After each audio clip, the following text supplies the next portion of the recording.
En 5 minutos se arreglaba esto. El delirio de siempre, ¿no? La visión que tiene este hombre, que no representa la política realmente, sino representa los intereses de un segmento que se ha beneficiado largamente, donde está su familia y sus amigotes. Y lo que dice la propia exgobernadora después de haber destrozado la provincia de Buenos Aires, te dice que ellos hubiesen tenido crédito y hubiesen pagado con los créditos que hubiesen tenido, cosa que es mentira, porque durante el gobierno de este impresentable, lo que hicieron en algún momento fue pedir tanto que en algún momento dijeron, listo, hasta acá llegamos, nos prestamos un centavo más y por eso fueron al fondo, con lo cual no hay mucho para discutir. Ahora, no es realmente un sincericidio. Yo cada vez que lo veo me sorprende, porque decir lo resuelvo en 5 minutos, el préstamo, el desastre que dejaste con el préstamo del Fondo Monetario Internacional, habla también de la ligereza con la que tomaste el préstamo y con la que aceptarías toda condición por parte del fondo. Pero que ya lo hizo. Porque la situación real del fondo, donde no es el fondo propiamente dicho que toma la decisión, es el Departamento de Estado de los Estados Unidos, dicho por el propio responsable que hoy se encuentra al frente del Banco Interamericano de Desarrollo, que le dieron la plata por un problema político, a ver si podía ganar las elecciones. No las ganó, gracias a Dios, porque hubiese destrozado del todo, pero la realidad es que a la par de esa situación, si no se ganaba, lo que quedaba era la Argentina colgada de una soga como si estuviera a punto de ser ahorcado, y donde uno tiene que ponerse a sumar que los vencimientos, que lo dice Leandro Santoro en su momento, llegan casi a los 45.000 millones sin tener con qué. ¿Cómo viste la carta de Cristina? Sobre todo este mensaje a la oposición, ¿no? Una carta con mucho criterio, la vi con satisfacción, me parece que es piola lo que está diciendo, llamando la atención a todo el mundo, que no estamos para hacer chiste con esa cosa, hay que sentarse realmente y a decidirlo. El Congreso tiene por delante una tarea muy importante, porque las responsabilidades políticas, si bien las ejecuta el presidente de la Nación, y nadie tiene duda de que la lapicera la tiene el presidente de la Nación y ejerce el poder efectivo por el cual fue embestido por la mayoría de la voluntad popular, lo que tiene que llevar después es el Congreso un debate serio donde las situaciones van a ser complicadas desde el punto de vista que planteamos nosotros, porque no estamos dispuestos a hacer acuerdos a cualquier precio, donde los trabajadores sufran, los viejos, los pibes, las mujeres embarazadas, las personas con discapacidad terminen teniendo dolores de cabeza adicionales a los ya establecidos. Hay que trabajar fuertemente como para encontrar que la alternativa en serio por la que estamos yendo, y que es la que Martín Guzmán rema en el dulce de leche, pero tratando de encontrar una alternativa real que constituya una propuesta política seria, es aquella donde nunca tenga que pasar las catástrofes por el dolor o más dolores de cabeza para el hombre y la mujer común, para el pueblo argentino. Ahora, Cristina dice a la oposición, bueno, háganse cargo, es su responsabilidad, la ley de deuda sostenible indica justamente que tienen que discutirlo esto. Es que no tienen otro remedio. Bueno, pero la respuesta de Patricia Bullrich es, Cristina dijo que ganamos las elecciones. No entiende nada. No entiende nada. Es esa visión, insisto, del segmento de la derecha que no vota peronistas, usufructúan algo que ni siquiera les pertenece, que no vota peronista, que van a votar a cualquiera que lo pongan del otro lado, y a lo mejor representa más a esa oportunidad que a cualquier otra cosa, pero no una visión política en serio de defensa de los intereses de los argentinos. Hay un pueblo que reclama, no son ellos los que están buscando resolver la problemática de un pueblo que reclama que no tiene trabajo, que le están pasando las cosas como le están pasando, que es imperioso conseguir soluciones desde el punto de vista no de un comedor, sino del de tu casa con tu vieja al lado, que vos puedas realmente generar políticas públicas que los comprendas siempre, que tengan soluciones en la salud, soluciones en la educación. Lo veíamos como una de las propuestas que el fondo mismo en algún momento hizo un gesto diciendo que tendrían que ser así las políticas públicas pensadas y que iban a ser monitoreadas conforme el artículo cuarto del propio acuerdo con el fondo. La visión es la que está. Hay que tratar de encontrar alternativas que son las que permitan que el pueblo ordene y vaya mejorando su solución por un trabajo, por generación de riqueza que su propia labor le permita, y que pueda salir definitivamente de donde se encuentra atrapado por lo que hicieron esta gente. ¿Es mejor un mal acuerdo que un no acuerdo? ¿Y viceversa? Siempre será un mejor. Los acuerdos nunca van a ser buenos. porque el acuerdo real con el fondo sería, el buen acuerdo con el fondo sería, señores, cortemos acá de 15 años de gracia y empecemos a déjame reconstruir. Y en el medio del camino se van a encontrar con que la Argentina empieza a pagar antes y resuelve las cosas. Eso no va a suceder. Entonces, cualquier acuerdo que nosotros vayamos consiguiendo, que es el que está bregando el ministro de Economía y el presidente de la Nación, el que va a encontrar es él, que mejor se pueda hacer en las mejores condiciones posibles y que no nos ponga a nosotros a parir porque no levantamos la cabeza desde el esfuerzo. El esfuerzo se está haciendo, los niveles de recaudación son fenomenales, acababas de explicarlo vos recién lo que significa la reducción del déficit fiscal porque en todas las condiciones hay un control del gasto y hay un ordenamiento respecto de la mejoría en las recaudaciones y en el funcionamiento de la propia economía, y estas cosas tienen que ser las que nos generen los elementos suficientes como para que podamos poner arriba de la mesa en el marco de un acuerdo. ¿Lu? Sí, Aníbal, bueno, Cristina decía, esto se resuelve en el Congreso, como están hablando ustedes, pero los legisladores en definitiva terminan respondiendo a su dirigencia. Ya vimos cuál fue la reacción de Patricia Bullrich, sabemos o suponemos cuál es la reacción de Macri. ¿Vos lo ves a Larreta, por ejemplo, para ponerle nombres a las distintas posiciones, con autoridad como para que un grupo de legisladores esté más propenso al diálogo o de dónde va a salir ese acuerdo? Pero que me parece que la situación no pasa por discutir entre políticos, la situación pasa por la propuesta que se ponga sobre la mesa. Si ellos son tan proclives a hacer lo que ya hizo Macri con Griesa o con todas las chanchadas que hicieron cuando tomaron el gobierno, que un despilfarro fenomenal de dinero y después seguir tomando deudas para gastos corrientes, si ya lo hicieron en algún momento, ¿por qué es de suponer que no lo van a querer hacer ahora? Si están dispuestos a arreglar a cualquier precio, así le cueste al hambre del hombre y la mujer común, por ejemplo, de un pueblo argentino que no quiere pasar hambre, que se lo van a hacer pasar de alguna manera, si las propuestas nuestras son mucho mejores, comprenden al pueblo, es decir, todas las decisiones son con el pueblo adentro, comprenden al pueblo. Lo que hay que discutir entonces no es quiénes son los dirigentes que van a acompañar o no, porque supuestamente ellos estaban dispuestos a ceder a cualquier tipo de acuerdo, así sea oprobioso para el pueblo argentino, y sin embargo nosotros buscaríamos encontrar una alternativa que nos deje crecer. Al decir de Néstor Kirchner, los muertos no pagan deuda, que nos deje más o menos ir trotando y creciendo para que nosotros pudiéramos ir pagando de la mejor manera la deuda que contrajeron otros. No, y además que es una situación, bueno, Cristina lo decía en la carta, pero muchas veces queda un poco de lado. Es una situación de extrema gravedad. Para mí, por ejemplo, la medida que se adoptó los días pasados del Banco Central respecto de las tarjetas y los gastos del exterior, habla mucho también de la necesidad de tomar medidas indudablemente antipáticas, porque la verdad es que no dejaron reservas robustas, la verdad es que hay que devolver una cantidad de endeudamiento feroz, y me da la impresión que se habla, me parece también que por falta de voceros, se tomó una medida y no hubo demasiados voceros explicándola, de la situación en la que se encuentra la Argentina hoy. Yo sé lo que piensa el presidente al respecto, sé lo que piensa, o por lo menos infiero lo que está pensando Martín Guzmán al respecto. La visión que tienen es una visión de tomar decisiones más que necesarias y por el tiempo que sea necesario. Yo creo que hay quienes están estudiando en este momento cómo suplir la decisión de esta característica que es absolutamente antipática y encontrar alternativas que sean supletorias de lo que venía sucediendo hasta este momento. La realidad es que no puede ser que todo el pueblo argentino pague o subvencione este tipo de compras en contra del resto. No está bien. ¿Y cómo se podría resolver? O sea, a mí se me ocurre, es una de las visiones que yo tengo, no represento al gobierno, es mi visión. Mi visión es que podría haberse dejado el mismo sistema pagando intereses. Entonces no sería el pueblo argentino el que subvencione los pagos para aquellos que necesiten viajar. Se resolvería de una forma más corta. Yo no soy agresivo con el que quiere viajar. Si quiere viajar y lo puede hacer y había una forma acomodada para poder comprarlo, tonto sería que no lo hiciera. Se hubiera resuelto mejor tal vez con tasas de interés. A mí me parece que aplicándole una tasa de interés es una forma de resolver la situación en la que nos encontramos, y no era tan agresiva como los que lo necesitaban para poder viajar.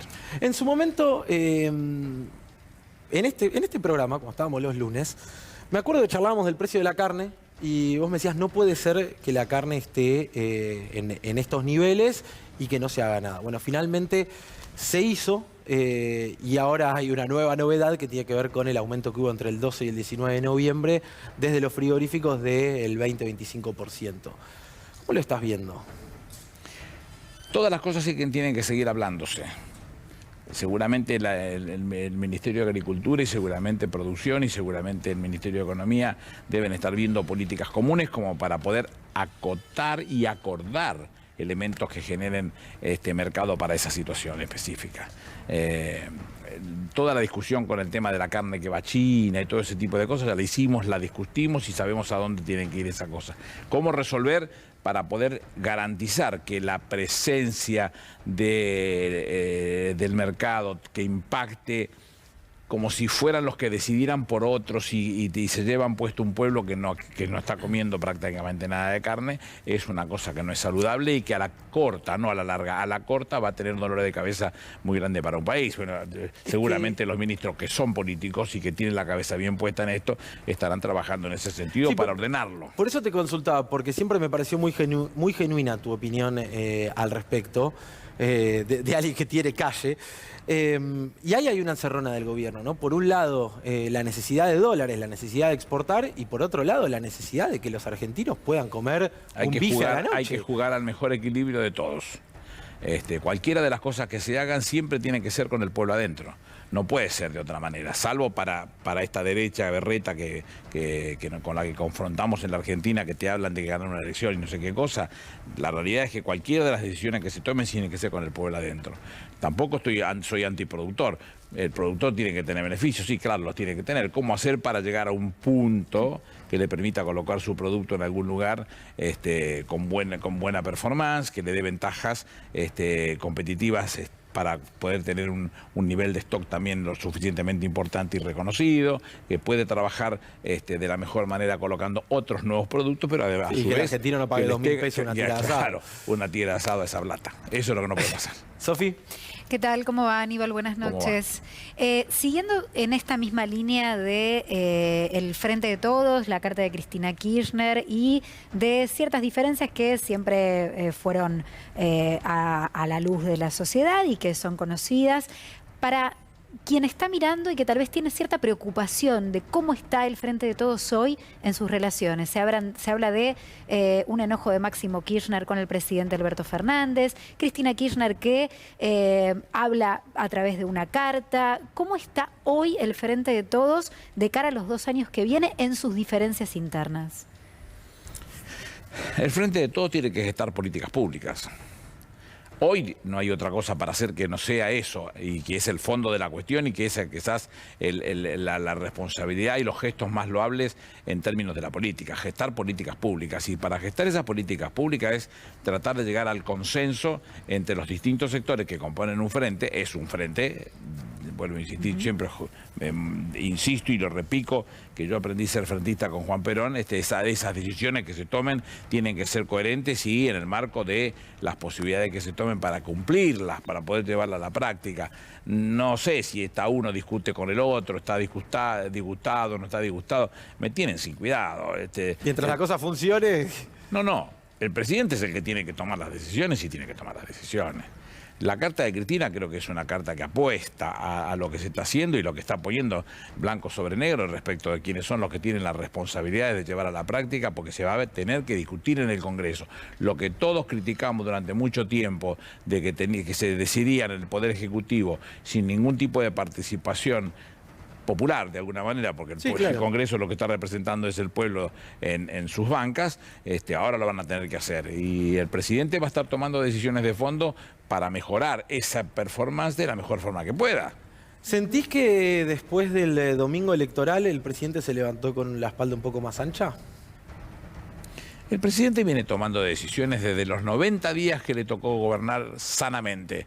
Después no fue sano eso. Sí. Se habla poco de eso, ¿no? Fue una complicación severa donde tuvo que cargárselo al hombro y cargar ese tema. Y tras bambalinas, ponerse a trabajar con la deuda privada, con el Club de París, con la situación con el fondo, con la colocación de bonos, con los problemas del financiamiento en la Argentina, que estaba en default y que había que resolver cómo colocar esos fondos, cómo conseguir y armar nuevamente un sistema de créditos que realmente le pueda ser útil a la pequeña y mediana empresa, al comercio, que todo ese tipo de situaciones se hicieron segunda, tercera, cuartas líneas atrás de lo que estaba sucediendo con la pandemia. Mi pregunta es, después de que las encuestadoras, que los grandes medios de comunicación, que la oposición vaticinara una tremenda paliza electoral, que duplicara la diferencia en la provincia de Buenos Aires, que se dijera vamos a ir por la presidencia de la Cámara de Diputados, digamos, puso una expectativa muy alta a la oposición,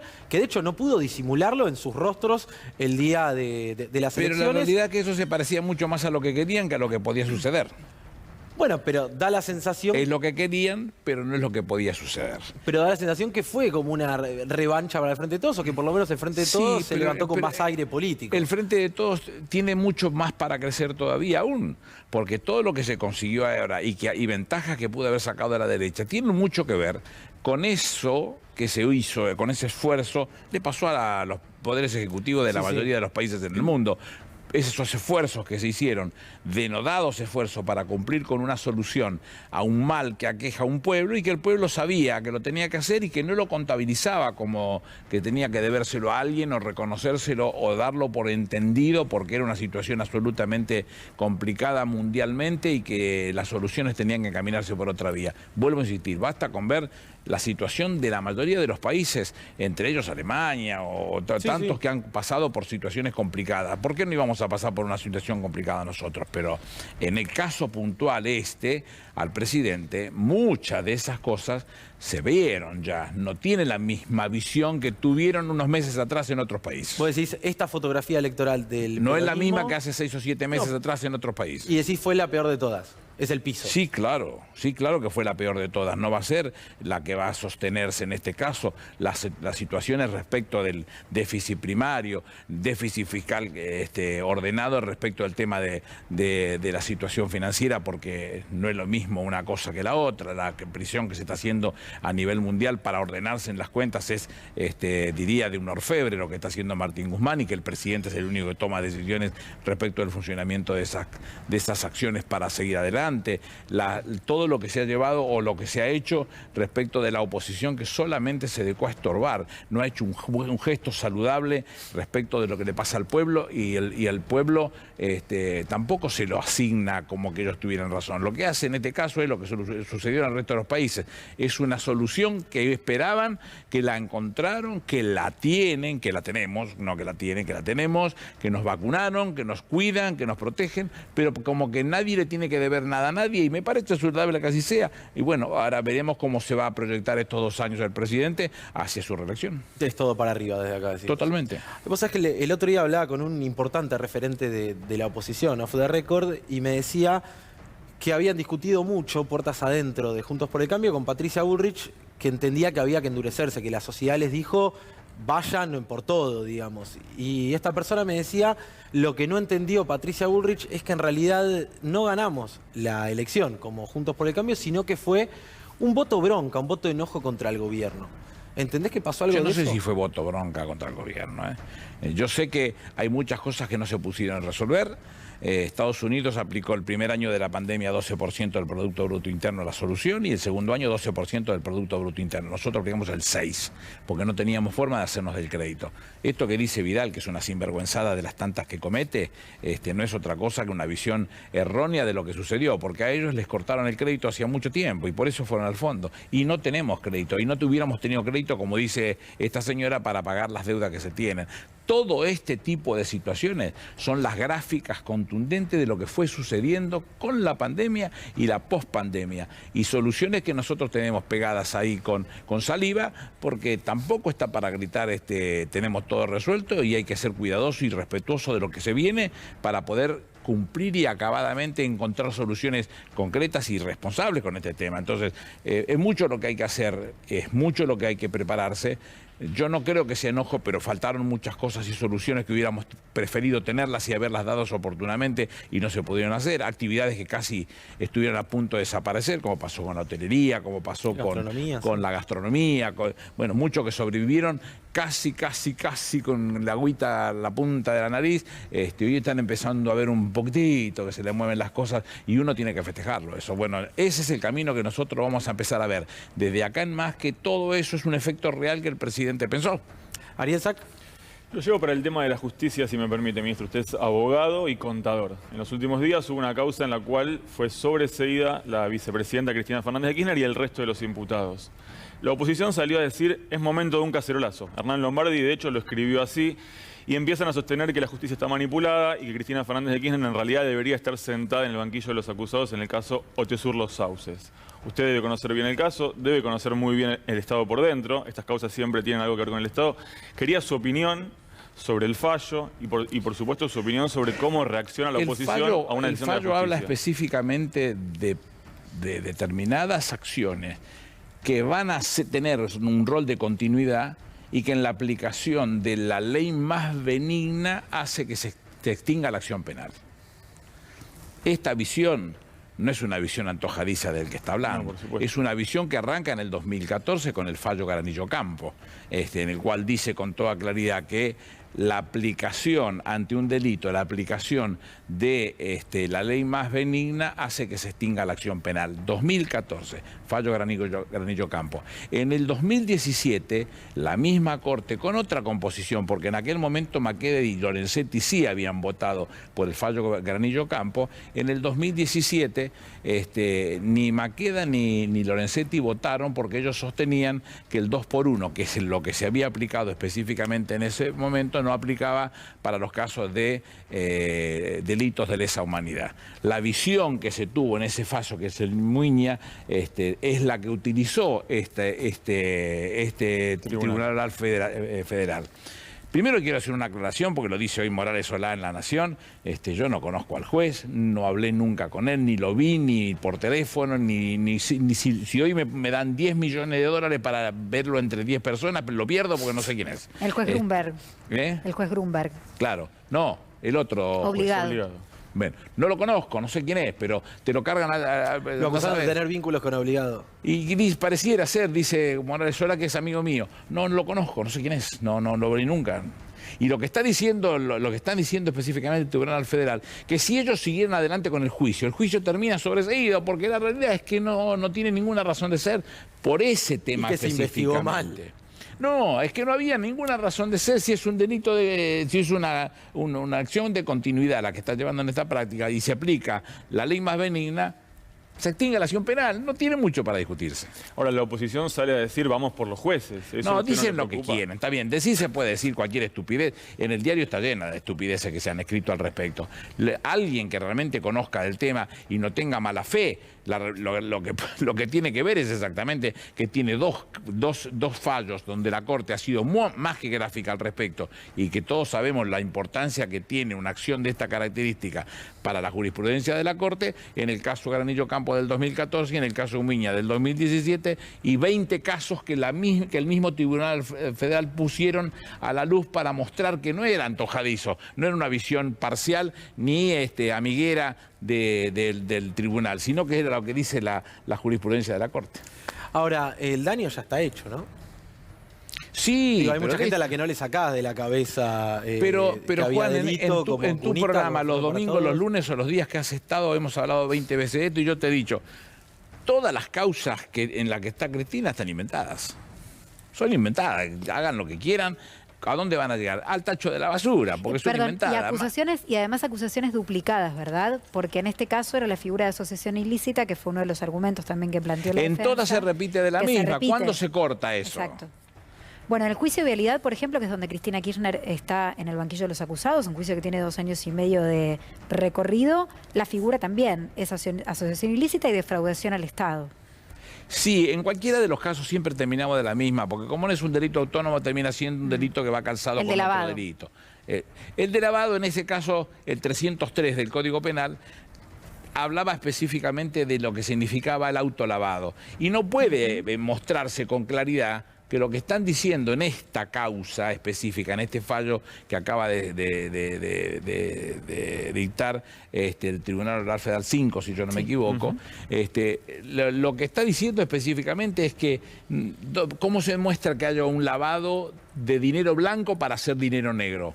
Técnicamente es imposible que haya dinero blanco transformado en dinero negro. Es imposible. ¿Cómo se hace? No conozco técnicamente cómo se puede hacer. Ni como abogado ni como contador. No sé cómo se hace. Se me pasó por alto algo en la charla respecto del proceso electoral, del Frente de Todos, la fotografía. Vos decías, bueno, este es el piso del Frente de Todos, ahora es todo para arriba. Y si no me equivoco, me pareció escucharte decir, bueno, ahora Alberto Fernández se prepara para la reelección. Claro. ¿Vos apoyás la reelección de Alberto? Absolutamente. Bueno, lo pregunto porque él mismo abrió las PASO, digamos. Absolutamente. ¿Cómo no voy a estar de acuerdo con las decisiones, con la reelección de un presidente que con todo lo que se comprometió lo llevó adelante? En función de las mismas visiones que tengo yo desde el punto de vista ideológico, si se quiere, y desde el punto de vista fáctico cuando se trata de los intereses del pueblo. ¿Y que haya habilitado las PASO? ¿Qué te parece? Dos elementos que él trató, alguna vez lo charlamos junto con él. Uno es ese. Estoy convencido que tiene que estar abiertas las PASO. No se le hace ningún favor a los partidos políticos las listas de unidad, aunque alguna vez me haya beneficiado a mí, como sucedió cuando fui senador de la Nación. No se le hace ningún favor. Es necesario competir. Siempre se fortalece con las competencias. En mi visión esa. ¿Aún competirle al presidente? Y si quiere ser otro presidente, que compita. Si es que quieren hacer eso. Ahora, también uno podría hablar de... Bueno, creo que lo hemos charlado ya al aire, si no me equivoco, en minuto 1. Yo recordaba pasos que fueron muy dolorosas para el peronismo. Pero las soluciones no salen de otro lugar que no sea de la decisión del pueblo peronista. Nunca van a salir de otra manera. Y ahora que tenemos un frente que se robustece, que se consolida, que tiene una visión mucho más contundente que la que teníamos, es mucho más fácil de ver esa visión. Competir si es necesario, ¿por qué no? ¿Y el presidente va por la reelección, decís? Yo no represento la presión del presidente, ni soy su exégeta. Yo digo lo que yo veo. Un presidente en la Argentina solo puede excluirse si eso hace la catástrofe que hizo Macri, porque si no se excluye, lo excluye el pueblo. Ahí la muestra está más que gráfica. Al presidente de la Nación basta mirar todos los elementos que se han llevado a la práctica desde que comenzó su gestión, esos 90 días, más la pandemia completa, cómo terminaron las elecciones en algún momento. Y eso es altamente beneficioso a su figura. Siempre pasa lo mismo en televisión. Llega el momento más álgido de la entrevista y nos tenemos que ir a una tanda. ¿Me esperás 2 minutos? Sí. 2 minutos y seguimos con Aníbal Fernández, el ministro de Seguridad de la Nación en conflicto de intereses. Está Carlos Maslatón, ya lo estoy viendo, se prepara para ingresar. Gracias por venir, Maslatón. Está Sergio Chousa. Tenemos un programa hasta las 12 de la noche. 2 minutos de tanda y seguimos con el ministro de Seguridad, Aníbal Fernández. Hablábamos recién del armado electoral del Frente de Todos. Yo decía, a mí por lo menos me llamó la atención el mensaje de Alberto diciendo, bueno, hay que aprender de este proceso electoral, es necesario abrir paso. ¿Te imaginas competidores presidenciales dentro del Frente de Todos? ¿Por qué no? No debiera suceder. No te pregunto nombres propios, ¿no? Pero no debiera suceder por una razón elemental. Si lo que yo analizo termina siendo cierto, como yo lo analizo, nadie va a querer competir con el presidente, porque las diferencias van a ser muy grandes. Si es así como yo lo pienso. Vos decís, se vienen años de crecimiento. Es que todo lo malo ya pasó. Y ya antes de las elecciones mismas ya veías un montón de índices que empezaban a levantar sus curvas. Bueno, esas curvas son las que te muestran que no estabas detenido, porque eso empezó un año antes. Empezó el trabajo a funcionar. Lo que pasa es que la máquina arranca y cuando arranca hasta que se calienta, hasta que todo ese tipo de cosas, hace una diferencia en tiempos de resultados positivos, pero los resultados positivos cayeron de antes de la elección y el presidente usufructó de un pedacito, aunque más no sea de eso. Bueno, con todo lo que se viene por delante, yo no sé si va a haber alguno que va a querer competir, pero que tienen que estar dadas las condiciones, tienen que estar dadas. ¿Y la fórmula? Fernández, ¿cómo la ves? ¿Funciona? Yo me siento muy satisfecho con ello, pero yo no soy quien lo sé, es decirte... Como elector lo decís vos. Sí, claro, qué sé yo, como afecto, como pertenencia, como quieras. ¿Y electoralmente te quedaste con ganas de volver a jugar? No. No, ya te sacaste todo. No, yo soy un león herbívoro. Ya. A esta altura. Lu. Sí, Aníbal, yo me quedé enganchada con el tema de la reelección, que vos dijiste abiertamente apoyo la reelección de Alberto Fernández, lo cual es lógico. Ahora, si se abre una interna, para que quede claro, porque es la posición de Cristina hoy, es lo que ella está diciendo hoy o dejando trascender. Si se abre una interna y tenemos, por un lado, a Alberto Fernández y por otro lado, a quien sea el candidato de Cristina, sea Kicillof, quien sea en ese momento. El candidato de Cristina va a ser Alberto. Pero si hay una interna... Si hay alguien en este país que conoce de poder, es Cristina Fernández de Kirchner. Vos igual apoyarías a Alberto, digamos, Si hay en alguien esa que interna. tiene en claro cuál es la forma en que se puede ayudar para que la Argentina salga de donde la dejaron estos personajotes, es Cristina Fernández de Kirchner. Y en ese marco de la visión que ella tiene, no va a entender por dónde pasa, porque eventualmente puede haber discutido no con el presidente. No, no es la Cristina que yo conozco. La que yo conozco siempre pone la ficha en el pleno que va a salir y va a seguir siendo el que está, el señor que se encuentra en esa imagen. ¿Por qué? Y bueno, porque todos los esfuerzos que hubo que hacerlos en el momento más difícil y donde hubo contratiempos y quejas y enojos y cabestreos y todo lo que tiene que haber pasado, llega un momento en donde se empiezan a exhibir cuando los resultados se ven, ¿eh? Ministro, ¿quedó algo por charlar? Creo que no, ya está. Ministro, gracias, Gracias a ustedes. por la visita, como siempre. Tenemos una novedad de último